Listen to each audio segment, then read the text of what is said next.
ಸುಮಾರು 400 ಕುಟುಂಬಗಳಿಗೆ ನಮ್ಮ ಸರ್ಕಾರದಿಂದ ಅಂದರೆ ರಾಜ್ಯ ಸರ್ಕಾರದಿಂದ ಗೌರವಧನ ಕಾಲಕ್ಕೆ ನಮಗೆ ತಲುಪಲಿ ಅಂತ ಹೇಳ್ತಾ, ಸೊ 400 ಕುಟುಂಬಗಳ ಒಳಿತಿಗಾಗಿ ಈ ದಿನ ಚಿತ್ರದುರ್ಗದ ಅಧಿದೇವತೆ ಪಾಳೆಗಾರರ ಇಷ್ಟದೇವತೆ ಶ್ರೀ ಏಕನಾಥೇಶ್ವರಿ ಅಮ್ಮನವರಿಗೆ ವಿಶೇಷವಾದಂಥ ಒಂದು ಪೂಜೆಯನ್ನ ಮಾಡಿಸಿದ್ದು, ಈ ತಾಯಿಯ ಆಶೀರ್ವಾದ ಮತ್ತೆ ಎಲ್ಲ ದೇವರ ಆಶೀರ್ವಾದ ನಮ್ಮ 400 ಕುಟುಂಬಗಳ ಅಂದರೆ ಗೈಡ್ ಕುಟುಂಬಗಳ ಮೇಲೆ ಇರಲಿ ಅಂತೇಳಿ ನಾನು ವಿಶೇಷವಾಗಿ ಅಮ್ಮನವರಿಗೆ ನಾನು ಪ್ರಾರ್ಥನೆ ಮಾಡೋದರಿಗೆ ನಾನು ನಮ್ಮ ಗೈಡ್ ಎಲ್ಲ ಕುಟುಂಬಗಳಿಗೂ ಒಳ್ಳೆಯದಾಗಲಿ ಅಂತೇಳಿ ಬಯಸ್ತೇನೆ.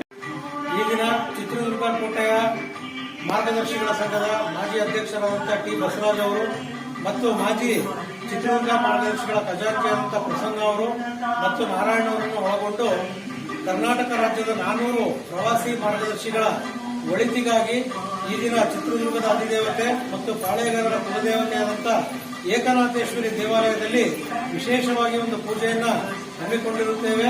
ಕಾರಣ ಇಷ್ಟೇ, ಈಗ ಕಳೆದ 4 ತಿಂಗಳಿಂದ ಮಾರ್ಗದರ್ಶಿಗಳಿಗೆ ಗೌರವಧನ ಸಂದಾಯ ಆಗಿರುವುದಿಲ್ಲ. ಆದಷ್ಟು ಬೇಗ ಅವರವರ ಖಾತೆಗಳಿಗೆ ಹಣ ಸಂದಾಯ ಮಾಡಬೇಕಂತ ತಾಯಿ ಹತ್ರ ನಾವು ಈ ದಿನ ಮನವಿ ಮಾಡಿಕೊಂಡಿದ್ದೀವಿ.